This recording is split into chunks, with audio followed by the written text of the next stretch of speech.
I think this leads us to another question which I've been meaning to ask for a while. So, for audiences that don't know, Eunice is my direct supervisor, and I think when I applied for this job, I actually did fill up a personality test, and I've been wondering, what do they do with this personality test? So maybe if I could ask you, when you apply for a job and we do a personality test, actually, what are some of the users? So I didn't do anything harmful with your profile.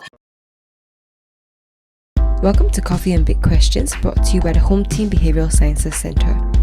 This is a lighthearted podcast series that breaks down big questions that are on our minds as we venture into the evolving world. Join us as we explore and gain insights from professionals on emerging topics. Hi everyone, welcome to another episode of Coffee and Big Questions. My name is Nicole and this is Stanley, we're both psychologists with the HTBSC team. And today we have a special guest with us, our SAD, Eunice. So I'll hand over the time to you to maybe do a short introduction of yourself. Yeah, hi, my name is Eunice. I'm from the Operations and Leadership Psychology branch at the Home Team Behavioural Sciences Centre. So my team and I have been working in the area of talent assessment, selection and development, as well as leadership training in the areas of crisis leadership, how to be more effective command and crisis leaders. Yeah, thank you very much. So I know as part of OLP work, you guys are very involved in talent and selection, and that really puts us really close contact with personality tests and understanding people. So today we are trying to find out, how are personality insights being used and how can they be used in the context of leadership. And in this current context, we see horoscopes, MBTI, Enneagrams, all these kind of commonly used personality tests that are going around. And so do you subscribe to those? Yeah, so that's quite a loaded question. A few things. Yeah, I would say I actually grew up reading horoscopes and actually became very interested in them. I'm not too familiar with some of the tools you mentioned, so I wouldn't say I'm a guru of all of them. But as I aged and also studied psychology and came to know more about personality tests, I did change my mind at some point, and so I would say it's a bit more of a parallel science, horoscopes. So often there's a lot of confirmation bias at play. We read certain profiles, newspapers. We tend to believe or look for information that reinforces what we think about ourselves. Yeah. Thank you very much for that. To a layman, could you describe what personality tests are? And what are the common users in the organizational context? Okay. So I'll just qualify first that I do not know all the personality tests out there.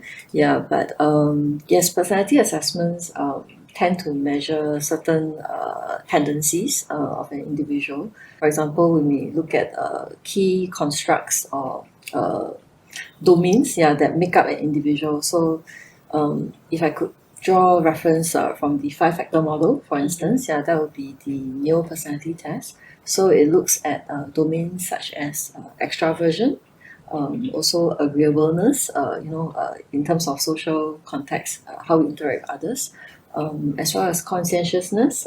So it's our approach towards task and working on things, as well as what we call neuroticism, which measures our emotional tendencies, reactions to different situations. What did I miss out? And openness. So the 5th domain is openness. So that would be our openness to different kinds of experiences. So based on this particular example, the researchers look at an individual's tendencies in these 5 main factors, and it measures your range. I mean, basically where you're skewed towards, your inclination. Thanks so much. I think it's a very brief kind of like look into what personality tests could consist of, and I'm aware that this is just one example of tests that have been used. And I guess that also leads us to another question, which is each test has their own way of quantifying or trying to understand this big construct of personality, and often our results are not the same across tests, right? Because you don't use the same constructs. And not only do different personality tests to kind of capture different things, but we as humans are also inconsistent in the way we behave, right? Across different situations, social groups, there are different ways that we behave, and I guess this may lead to a bit of that skepticism of like, is personality pseudo-science? Is it something that cannot be quantified and we are just trying to, and there are a lot of skeptics out there, and maybe if I could throw the question back to you would be, what might you say to some of the skeptics and the doubts that they have about personality tests? Yep. Okay. Yeah. So there's a lot of things going on in what you just mentioned. So I would share a few perspectives. I guess one is yes. One main factor is the tool will have to be. There are reliable tools out there. These were actually designed and developed over time and validated. It's actually tested that it measures personality tendencies quite consistently and reliably over time. And I think it also, because it's what we call a self-report tool, so meaning that the individual is the one who endorses or responds to those items. So a lot of it does depend on the individual who is responding to those questions, and this person needs to have very some level of self-insight or self-awareness, or what we call introspection, to actually understand him or herself a little better, and to be able to endorse those questions accurately. So if I didn't understand myself very well, so let's say I'm lacking self-insight and I endorse those questions, so my profile might turn out to be not so accurate eventually, because others might actually see me quite differently, but I thought otherwise, you see. So there are a few things at play here. Yeah, thanks for that. Yeah, and I noted you talk about understanding the consistencies and the inconsistencies in this personality test with the actual person. Yeah. And I think we can see that also in validated tests, whereby some of the facets that show up or the domains that show up might not actually be what you see in the person's behavior all the time. So I think going back also to the skepticism and doubts people might have, what do you think can cause this inconsistency? One possibility is the norm pool that we compare with. The score you get, the profile scores that you get, is actually based off relative to a norm pool that you compare with. So so that actually does impact or influence what score shows up. So if, let's say, my test scores were compared with a group of artists, I don't know, who are maybe very high on openness. So my level of openness may be very low in that sense, because already their baseline openness, maybe because they are very open to experiences, they like ideas and all that, very ideation driven. So for me, if I compare to this pool, my openness may drop even lower. So that may, but I may think, actually on average, I should be quite average, but actually I show up as a very low openness next to this pool. So the relativity does impact. So another thing I could think of is that, as I said, personality profile is kind of like what the person indicated in the test items, but it may not necessarily translate into behavior. So it is what I indicated as my own preferences or inclination, what I thought I would behave in this certain situation that was presented to me. But over time, in my lifetime, I have built up experiences. I may have learned behaviors that show up differently. So even if, let's say, my profile says I'm very introverted, a very reserved person, and that's my natural inclination, it may not necessarily manifest in behavior because of, say, my job role. If, let's say, I'm in a training role, or I'm a presenter, public presenter, so I may have learned behaviors that taught myself how to present myself in public situations or in group settings, and my peers or friends may think, actually, she's quite a chatty person. Like, I wouldn't believe she's an introvert actually. So so that's how the inconsistencies could happen. It may be my natural inclination, but it may not show up because of my own life experiences. Yeah. I think in addition to that, you mentioned some aspects of like the job role in itself, maybe then having an impact on how we present. Yeah. So is that a large factor that we see? Well, I would say personality traits, from what research has shown, it kind of is quite an enduring characteristics over a person's lifetime. So, well, I mean, somehow or other, it will always remain as part of our inclination and preferences. But different life experiences, like exposure to certain job settings, yeah, I think that could change up our behaviors. But I don't think it exponentially changes our natural inclination. Yeah.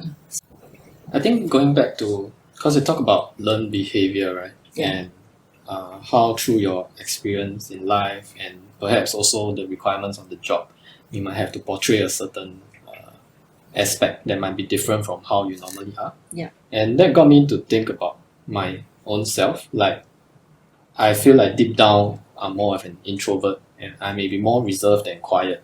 But in certain settings, in work settings, I might have to engage with people, socialize and whatnot, and I might have to talk a lot more. And sometimes I get that feeling whereby I'm putting on this mask or this front.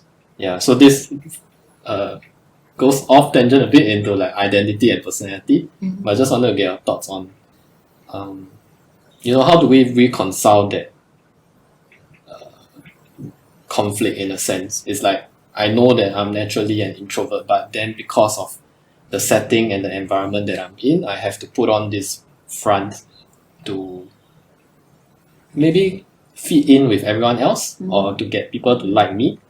Then in that sense, is that kind of like a wrong thing to do, or is it fringing onto like being two-faced? Yeah. Oh, okay. Like almost feeling like a hypocrite. Yeah, right? yeah, like I'm faking my way through in all these kinds of different settings. Yeah. Yeah. Thanks for the question. Actually, this issue does come up quite a bit in some of my conversations with leaders. And I think maybe it's more commonly faced than I realize. So I think often it comes quite strongly, especially when one is early into the career. Yeah, so it may be a bit of navigating, like, oh, is this the real me? Is this not the real me? And but I think end of the day is what to what purpose does it drive? Is actually doing that is to help you be more effective at certain functions of your job. So it is not really say a front that you put up, but something necessary even that you need to survive in the job. Yeah, but end of the day, it doesn't make you a hypocrite in that sense. I think what I usually in the discussion with these leaders, what we talk about is these behaviors do drain them quite a bit. Yeah, and it's something that we realize that it's important to note because it's a very effective, good learned behavior that helps them get better at their job. And because if they remain a consistent introvert and reserved person, it doesn't make much headway in their certain job role. So it restricts them, and even worse, it backfires in that sense. So it becomes an important adaptive behavior that you got to pick up and help you do well in the job. But when you go back home and you relax in your living room all day, you're still that introvert, reserved person who needs to recover from the drainage. So it becomes a realization that yes, the learning behaviors are necessary, but you are still that introvert end of the day that you need to recover and build in strategies to help you recuperate, realize where are the draining areas that are not so much like your personal inclinations. And then kind of build in structures to help you along with that. I think that's where maybe personality tests can also be useful. Maybe some people don't understand why do I feel so tired at work, but I guess maybe using such tests can give you a better understanding of yourself. And I guess maybe on the tangent of job fit, it may mean that the job may not fit you, right? If you find a lot, maybe I'm also asking an opinion based on this, but I do find that, you say I'm an extreme introvert and now I have to do maybe a very front-facing role, service-oriented. It could very well just not be the job for me, and then maybe I have to find something that works for me even better. Maybe it could be another form of role, but I guess that's the use of personality test or some form of measure to help you see if you can fit in as well. Yeah, that's a conversation that you would need to have with yourself With as us, you do your stock take and review time to time. Some people do grow into the job role. So end of the day is how much is it draining you and can you still manage that? So I think this leads us to another question which I've been meaning to ask for a while. So for audiences that don't know, Eunice is my direct supervisor, and I think when I applied for this job, I actually did fill up a personality test, and I've been wondering, what do they do with this personality test? So maybe if I could ask you, when we apply for a job and we do a personality test, actually what are some of the users of that personality test? Sure, again another loaded question. Maybe I'll just broaden it a little bit more. Personality tests are sometimes or often used in a selection assessment context, recruitment context. But I also put a caveat to it that it is not intended to actually cut off a person, like you don't make or break because of a personality. So it's actually what we actually put out there is there's no right or wrong personality. So the personality profile that we get from candidates is really the main purpose is to build a better understanding, a clearer understanding of this person, and to help us understand person job fit, especially when we from the recruiting end, we are familiar with the culture here, the team makeup, the composition. So we kind of want to understand very quickly from one profile in this assessment, a quick snapshot of what this person is like. So and it's also not meant to be just taken as it is. Sometimes we may probe further on some of the what the profile shows up. So we may ask certain questions. Let's say someone shows up to be very low on openness, for instance, and then we might ask a little bit more about why is that so, to help us understand your approach towards different experiences. So sometimes it helps us understand, because if let's say this was a job that requires you to do a lot of transformation, that requires you to deal with a lot of change, and then the law of openness sometimes may not be a best fit for the role that's involved. Okay. So I didn't do anything harmful with your profile. So it's really just to help us understand. Good to know. Thank you very much. Okay, so I think we talked a bit about that selection side of things, and I guess the next question might be, besides selection, how can we make use of personality? And I think this may be more directed to how can leaders then use personality insights to enhance their leadership practices.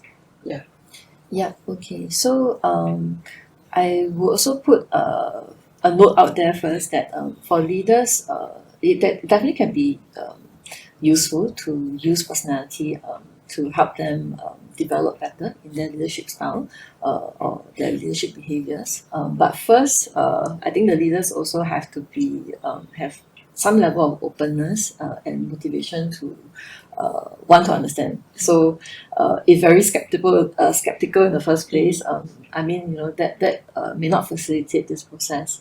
So I think it's a certain level of openness to understand the feedback from the personality profile. And from there, I think it's to have that conversation with subject matter expertise or someone who is able to interpret the profile and have a talk together about what this profile shows up. And it helps the leader actually gain a certain self-awareness and understanding, especially when the conversation and discussion is about how this profile shows up, in the workplace context, and whether it has enhanced or hindered in certain processes. So if a leader will say showed up to be high skepticism, for instance, which actually I do see quite commonly in a home team profile. So there's a lot of investigation work. Some skepticism is needed to actually question certain motivations and behaviors. So if a leader shows up as high skepticism or low trust, and you bring that into a team context, you may actually start to have that initial approach towards team members. Like you may start to question what your team members do, or start to be you may show up as not very trusting. So that is not very facilitative of building up the team efforts. So that helps the leader to understand, if I manifested that in a team context, that is not so helpful, and I should be more mindful of that. To interrupt there, so as we talk about the leader using personality tests to kind of lead better and to understand themselves better as a leader, maybe moving down to the staff level, like for example for myself, I may not have the resources or the access to subject matter experts or the validated personality test. In situations like this, if I were to perhaps use more of the commonly and free to access personality tests like MBTI and this sort of things, do you think that would still be appropriate? Yeah, I would guess my short answer is yes and no. So I think there are freely available tools out there, but what I would caveat is to also have the end in sight, what you intend to do with it. So I think what is helpful or value adding to this process is to have a certain conversation and discussion. So for instance, there are available tools like DISC. There's a DISC tool. There's MBTI like you mentioned. So it can be a so-called fun or a fun process for a team to get involved, and everyone does that free profile, and then but I think the main point is to have that conversation around it, for everyone to understand, have a talk about it, instead of just taking away and slapping a certain stereotype onto this person and walking away with, oh you're ENFJ, and then and then I actually cast that certain profile on you and think that you're like that all the time. So I think it's to facilitate a team understanding, and to understand where the consistencies, inconsistencies are, how it helps build the strengths of the team, where the gaps are in the team. So I think that process is important, end of the day. Thank you. So I think earlier we did mention, the interpretation of tests are important, and also not jumping to conclusions about people, like stereotyping. So I guess maybe I could then ask another question leading up to that is, when using such personality tests, are there additional things that we have to be cautious about, like any caveats or things to be cautious about? Like I mentioned to Stanley earlier, I guess it's helpful if you have subject matter expertise that you could tap on, leverage on, or just check in or consult with, to understand what are useful, reliable, valid tests that could be used. I think if you don't have the resources to buy tests, I think a check-in with someone in the profession could be helpful. Even when, say, the example of DISC tool, these are used in many workshops out there. So the trainers also are trained to actually help the participants interpret. It's a facilitated discussion to actually talk through what do these profiles mean, what does it mean in the job context. So I think the long and short of it is basically I think is you do need to fall back on a reliable tool, and to seek inputs, whether this is a useful, valid tool to use. So not to use it and end up with a stereotype of person. So Thanks for that. Do you have any further questions? No, I think Okay, maybe I'll just throw one last one to you. I think you've been in the profession of like personality and people for a while. Maybe what is the biggest takeaway that you could share with our audience about personality? Biggest takeaway, so I did grow out of horoscopes. it was a realization, I mean, that came with time, maturity, and also training in my profession. So, although it's still a very fun lunchtime topic, that once in a while I have with my friends, and you're a Sagittarius, you're a Leo, you're Aquarius. I think end of the day is my training does tell me that that you do need to use valid tools that are backed up by science, that have been actually validated, developed, and designed with what it was intended to measure. So I think it goes back to my training of psychology that you need to make sure that to use these assessments, you must use tools that are meaningful and reliable. Right. So so that's my own takeaway for myself. Okay, thank you very much. So I think that concludes our podcast for today. I hope you have enjoyed this episode, and catch the next one. Yeah, thank you. Thank you. We hope that you have enjoyed this episode of Coffee and Big Questions. Stay tuned for the next one. Take care.